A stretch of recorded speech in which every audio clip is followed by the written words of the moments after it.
Thanks for joining us on Shannons Club TV, where we reflect on the histories of cars on Australian roads and racetracks. You'll find a huge selection of previous episodes on the Shannons Club website, along with the full road and race stories by Mark and me. Now, still to come, we'll take an up-close look at our feature car with an owner's example, and we get the latest market news from the Shannons auctions team. So let's kick things off with the big, bold sedan which turned around Holden's flagging fortunes in the 1980s, the VN Commodore. Like it, we love it was the advertising theme for the big new Commodore, the VN, launched in August 1988. The aero shape and flush glass of the 1982 Audi 100 had finally reached Holden.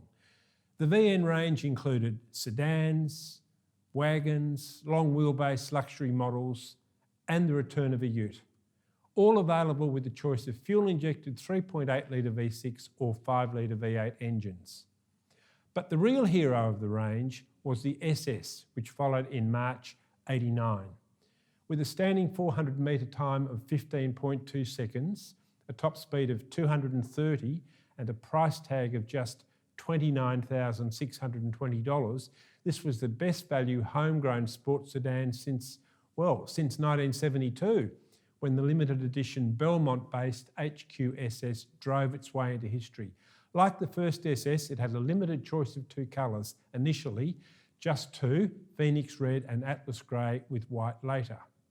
Holden's engineers developed a single throttle body fuel injection system for the 5 litre V8. The engine itself got a major rework with a stiffer block, revised crankshaft and heads, new manifolds and more. The new engine was announced with the SS, which provided the perfect showcase.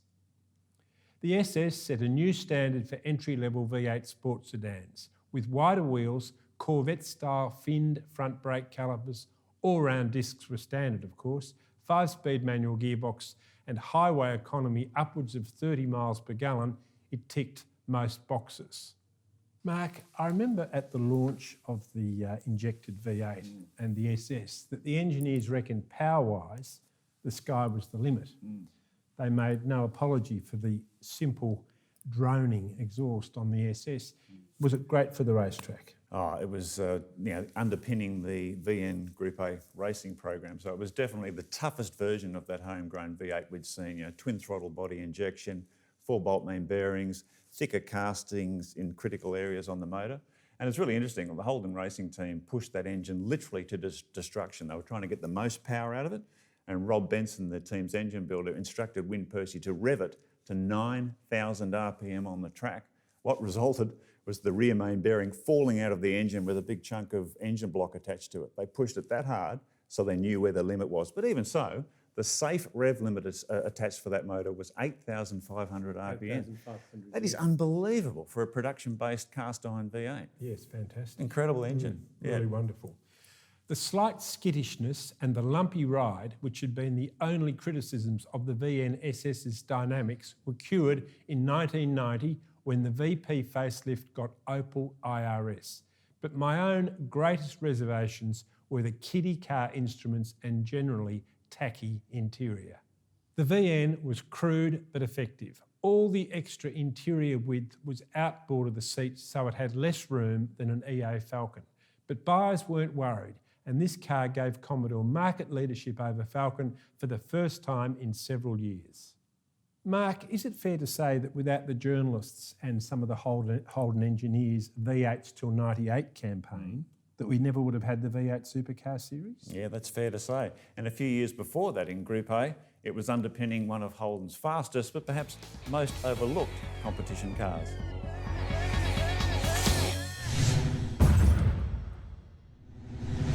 The VN Commodore SS was the basis of Holden's last factory-built race special, the VN SS Group A.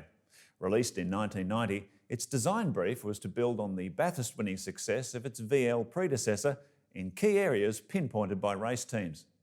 They wanted the 4.9 litre fuel-injected V8 to be safe at 8,000 RPM, to produce more power to offset the growing advantage of turbocharged rivals. They also wanted a 6-speed gearbox, more clearance for big 12-inch wide race tyres, and to exploit the VN's slippery aerodynamics. Holden and its special vehicles partner, Tom Walkinshaw Racing, ticked every box. The limited build VN SS Group A was tougher, faster, more powerful, and it must be said, easier on the eye. After Holden designer Phil Smood worked with TWR to develop a less confronting body kit than the VL, which also delivered higher top speeds. John, the fact that Holden committed to building the VN SS Group A, this is at a time when the company was absolutely drowning in red ink. It really showed remarkable belief that racing translated to showroom sales. Well, we've often spoken about how clever Ford was with its marketing in the 60s and into the 70s, but this was the time when Holden had it worked out, and they made a real connection between motor racing and selling their Commodore. And in fact, Ford effectively lost a whole generation of sales there by not having a V8 version of the Falcon and by not backing motorsport.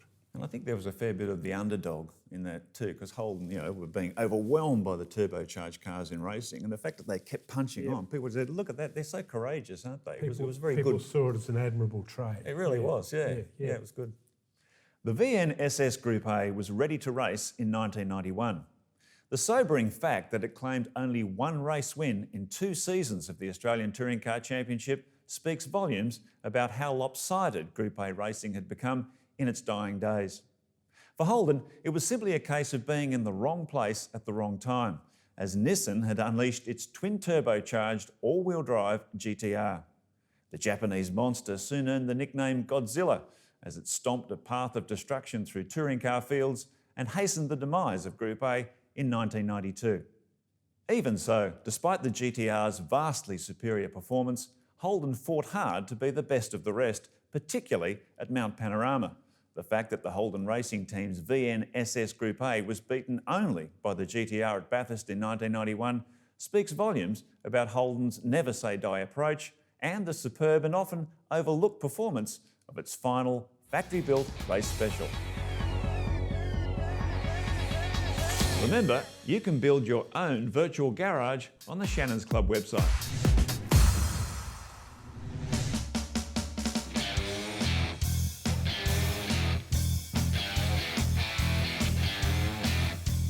My name's Robert, and this is my VN Group A SS Commodore.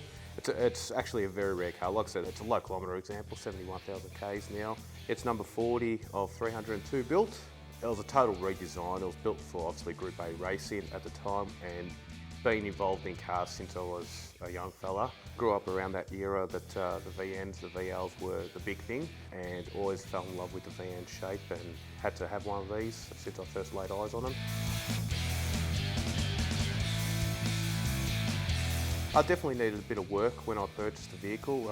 It was a bit run down with certain trims that needed replacement, but the paint was all original and absolutely spot on. The original radio was still in there, the original steering wheel, the original wheels.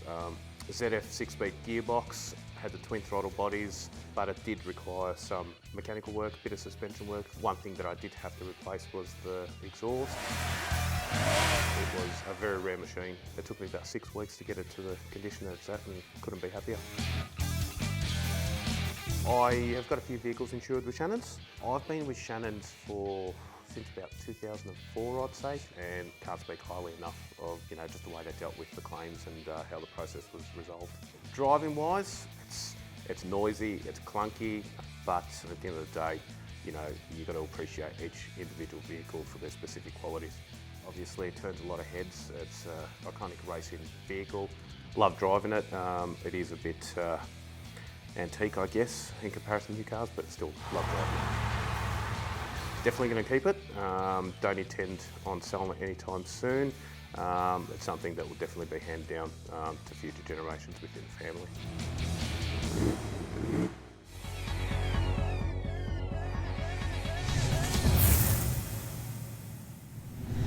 Tony Hansen from Shannons Auctions joins us with the latest market news on the VN Commodore. Welcome, Tony. Thank you, John. Welcome to the show, mate. Hey, Mark. This is a huge range of cars, sedans, wagons, Utes. the VG Ute, the VQ, Statesman and Caprice, HSVs. the big grunters, SS, the Group A race car, of course, HSV. I mean, this is a huge number of cars to choose from. Certainly is. Yeah. So what are the ones that are really in the sweet spot? The HSVs will be up there. Even the VQ Statesmans are up there as well. And what about the VNSS? Nice car, very desirable Yeah. car, for sure. Initially available in two colours, Phoenix Red and Atlas Grey. Which one of those is the more desirable? Well, there's also a white towards the end of the run that came out in a white as Yes, well. that's right. I would think the grey would be the most The desirable Atlas colour, Grey would for be sure. the hero Yep. colour. Yep. Yeah. And the SV5000 is another one too. Yeah, that's a very good car as That well. came in two colours, I remember. I can't remember what they. One was called Malachite. I think that was the Okay, green yeah. one. Yeah, that was a lovely car with leather interior and stuff. That's one of the most memorable HSVs. Yeah, Absolutely. I agree. Yep. Yeah, for sure. So they'd be pretty sought after. They'd be now, very wouldn't sought they? after. Yeah, very low numbers, very sought after car. Great.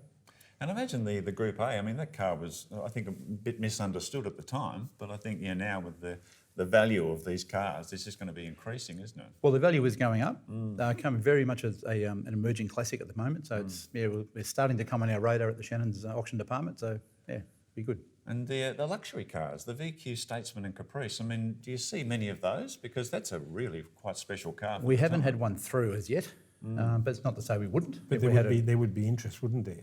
There would be for sure. If we've got a good quality one, 308 car, low kilometres, would be the way to go, yeah, for sure. Do you think it's a bit early in terms of we talk about the sweet spot for collectability for the VN range? Because the earlier Commodores, like from VB to VK, they are really going up the desirability ladder. Do you think VN's there yet, or has it still got a bit of time to I don't go? think it's there yet, but I don't think it's going to be very long before it is there. Do you think perhaps part of the problem is there are just too many really rotten old executives running around the place? Just Well, you still see them on the road. There's still quite a lot of executives, as you say, That's on the the road at the V6 moment. and- Yeah, a lot yeah. of youths on the road too. huge Yeah, difference, isn't there, between your entry-level V6 executive and an SS, let alone the HSVs. Exactly, And the massive. Group yeah. A. and So I guess in terms of collectability, V8 models more desirable V8 than models, V6? V8 models much more desirable than a V6 Yeah. for sure. Yep. And where do the HSVs sit at this level? Because that was the first club sport, the first Malu ute. I mean, those early HSVs, are The they? SV3800. Yeah. I mean, They'd be up the top of the tree. They'd be in the collectability section. They'd be up the very top, I would think.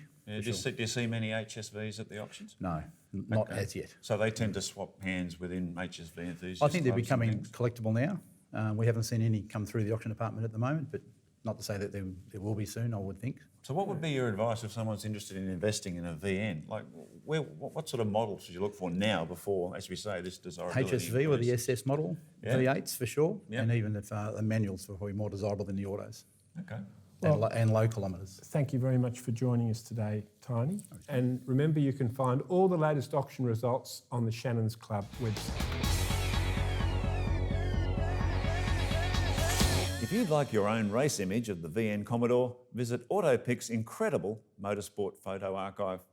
John, in reflecting on the VN range, we've spoken a lot about the big hero V8 models, but I guess you could say it was the V6 lower spec versions. That was the car that a lot of people took for a test drive. It had such good acceleration and performance that it really won a lot of fans. Yes, it's all very well to talk about the Group A and the SV5000, fabulous as they were, but for most people, a Commodore was an executive V6 automatic, the poverty pack, basically, and that car really impressed on just a simple drive around the block. It was the opposite of the Peugeot 404, which I think the late Bill Tuckey said you had to drive from Melbourne to Warrnambool to appreciate it. The VN Commodore, you only had to go 30 metres, the fantastic initial acceleration. Very responsive car, and customers loved that. And I think in the history of Holden special vehicles, a hugely significant model, because they were just getting set, they were just on their way. Absolutely. And we started getting some really quite memorable models in the HSV, the SV5000, cars like this, which now are very well remembered. The by fans. SV5000 in that beautiful malachite wasn't it or beautiful? rose grey with a lovely leather interior, very desirable car. I'd like one.